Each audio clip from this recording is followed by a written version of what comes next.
Halo Sinegrip, balik lagi sama gue Rashid Hari. Asik, semangat nih.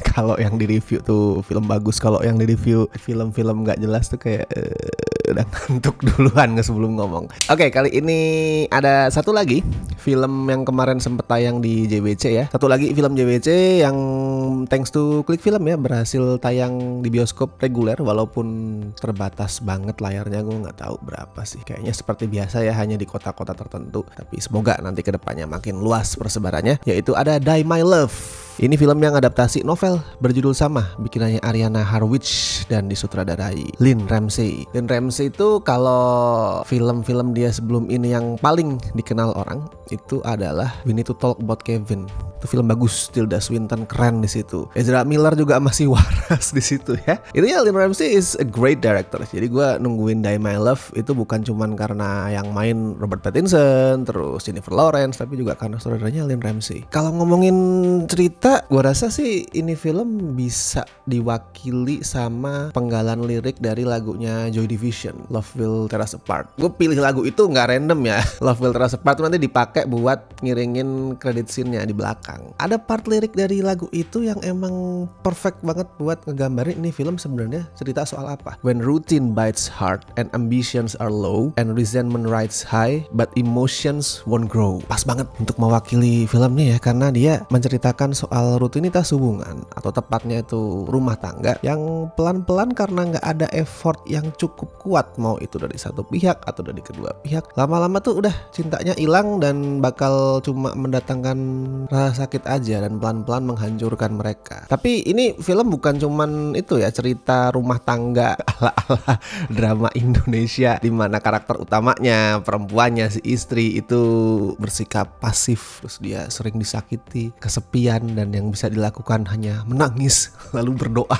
gitu. Enggak, ini bukan tipe kayak gitu. Ini lebih apa ya, gue mendeskripsikannya adalah ledakan punk rock. Soalnya ceritanya itu dipakai buat ngasih perlawanan terhadap konsep-konsep yang mengekang dari peran gender ya, dari gender role yang kan katanya kalau perempuan itu ya udah ngurus anak, ngurus rumah tangga di rumah, laki-laki kerja. Ini film kayak semacam perlawanan bernuansa punk rock ke paham-paham konservatif kayak gitu. Gue bilang punk rock karena ya lu nanti akan tahu sendiri kalau nonton filmnya. Tapi bener-bener berapi-api. Dan di sini kita akan ngelihat rutinitas dari dua karakter utamanya, Grace yang diperanin Jennifer Lawrence sama Jackson yang diperanin Robert Pattinson. Mereka ini baru pindah ke area pedesaan, meninggalkan New York, dan di awal pindah tuh kehidupan mereka yang sebenarnya belum menikah sih. Mereka masih pacaran pada saat itu, tapi mereka tuh hubungannya masih hot banget lah di awal-awal pindah. Bahkan pada saat si Grace udah hamil tua, perutnya udah gede, tetap mereka bersenang-senang, mereka tuh happy-happy, joget-joget, nyanyi bareng. They're having fun pada saat itu, awal-awal pindah. Dan di awal, di menit-menit pertamanya tuh, di sela-sela gambaran soal kehidupan dua karakter utamanya, lo akan melihat sebuah pemandangan yang kalau diperhatiin sekilas itu terkesan random ya, karena lo akan ngelihat tiba-tiba nih out of nowhere aja gitu, di tengah-tengah lo ngelihat karakter utamanya pada bercumbu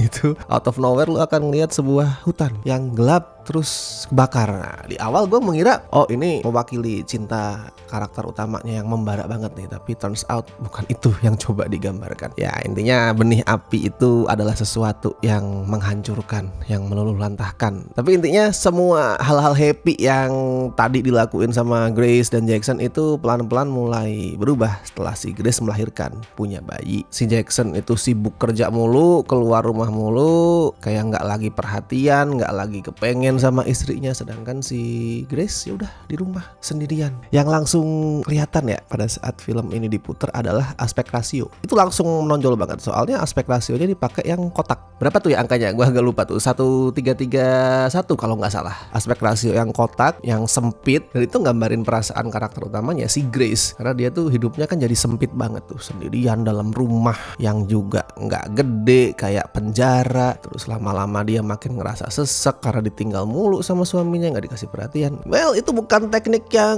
baru sih, maksudnya udah banyak banget film yang pakai aspek rasio kotak kayak gitu untuk mewakili, untuk menyimbolkan perasaan karakternya yang sesek, yang sempit, yang terpenjara. Bukan hal yang baru, tapi buat gue pemakaiannya di sini efektif, karena gue juga ngerasa sesek banget. Dan di luar itu plusnya adalah gambarnya jadi cakep-cakep. Personal taste gue sebenarnya ya, kalau di film gambar itu akan jadi lebih cakep di saat framingnya itu kotak daripada landscape biasa, kecuali misalkan lu ngomongin film-filmnya Terrence Malick gitu, atau yang setipe lah yang banyak nampilin landscape pemandangan yang luas. Nah itu lebih bagus pakai yang lebar. Tapi kalau film-film normal ya dalam tanda kutip kayak gini, gue sih lebih suka yang kotak ya, somehow lebih cakep. Oke, balik ke si Grace ya. Tapi Grace itu bukan kita gue bilang perempuan pasif yang ya udah nerimo, bahasanya kalau orang Jawa ya, nerima kalau dia itu wah ini memang kewajiban saya di rumah menjaga anak sendirian, nggak disayang, suami mah bebas kerja, dia nggak yang kayak gitu. Daripada cuman sebatas meratap gitu, nangis sendirian sendu. Naskahnya itu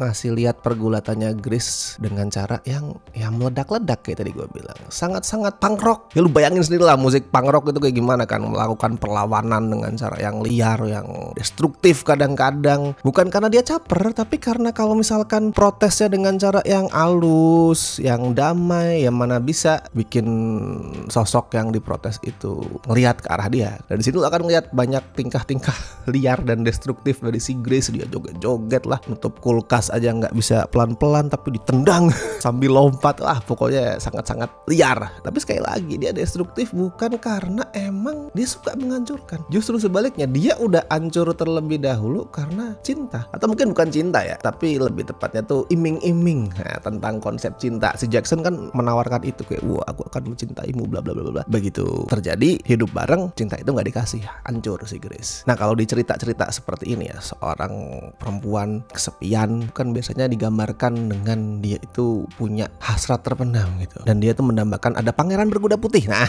biasanya nih gitu ya, itu bawaan dari cerita-cerita Disney tuh, ingin melihat pangeran berkuda putih yang menjemput aku. Si Grace agak beda sih, dia punya sosok yang dia dambakan, tapi bukan pangeran berkuda putih. Diganti, yang dinaikin bukan kuda putih tapi motor laki. Ada cowok seperti itu yang sering naik motor lewat depan rumah dia bolak-balik, nggak tahu ngapain, dan si Grace tuh cuman bisa ngelihat dengan rasa penasaran. Yang BTW itu cowok diperanin sama Lakeith Stanfield ya, dan lu nggak akan butuh kemampuan analisis yang selevel profesor untuk bisa ngeh kalau pemotor itu sebenarnya ya nggak sepenuhnya real, tapi dia kayak perwujudan fantasinya si Grace aja. Dan yang menarik ya, kalau lu perhatiin sosok si cowok misterius itu, dia kayak mewakili semua hal yang nggak dipunyai sama si Jackson. Pokoknya bener-bener dari kutub yang berlawanan lah. Gak usah kita ngomongin kepribadian dulu deh, kita ngomongin tampilan fisik aja udah beda banget. Jackson, Robert Pattinson kan udah tuh tipikal bule kulit putih biasa, sedangkan si mas-mas naik motor itu kan black guy ya, cowok kulit hitam. Beda banget, dari fisik aja udah beda. Terus kemudian dari kepribadian, dari cara dia memperlakukan perempuan tuh juga beda banget. Kalau si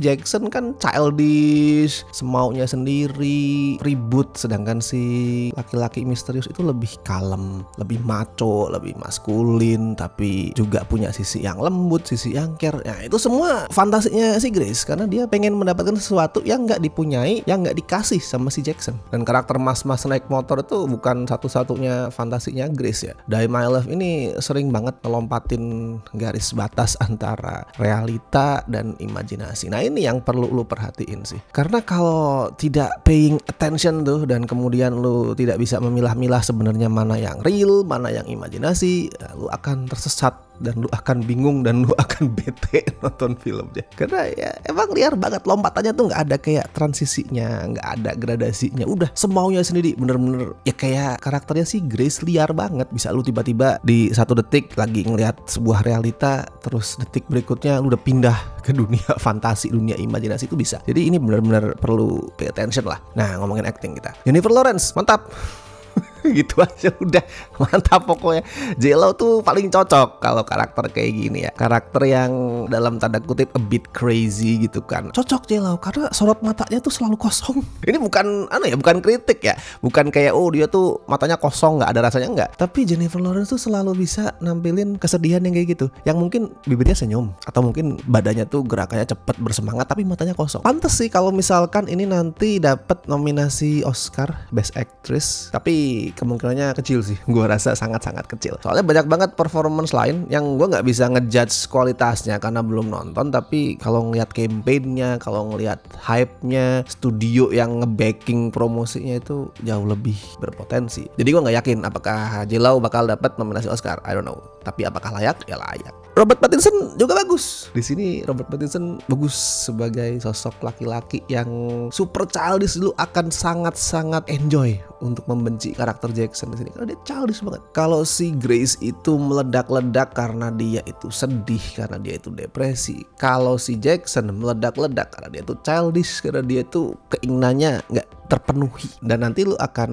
ngeh juga kalau yang ngerasa kesepian bukan cuma si Grace, tapi ada juga si Pam yang diperanin the legendary Sissy Spacek. Dia itu ibunya Jackson. Dia juga dihantui perasaan kesepian setelah suaminya itu meninggal. Bahkan saking kesepiannya dia tuh sering sleepwalking, malam-malam jalan sambil tidur dan bawa senapan. Begitu bangun dah entah di mana. Nah intinya Die My Love itu emang ngasih lihat proses dua karakter ini, Grace sama Pam, sebagai perempuan yang awalnya mereka itu kayak hancur, mereka itu kayak mati karena sosok laki-laki yang ada di hidup mereka itu mendadak absen. Yang satu ditinggal mati, yang satu ditinggal Jackson kan kerja nggak peduli kemana gitu. Tapi seiring waktu mereka tuh berproses dan sadar kalau nggak boleh nih, gue nggak boleh hancur, gue nggak boleh mati hanya karena sosok laki-laki yang gue pikir sayang sama gue itu hilang. Bagus ini film. Jadi silakan kalau misalkan di kota lu ada, tonton. Oh ya, skor untuk Die My Love gue kasih 8 lah, 8 dari 10. Cuman itu ya tadi yang gue bilang, pay attention soal alurnya yang sering pindah-pindah antara realita, imajinasi.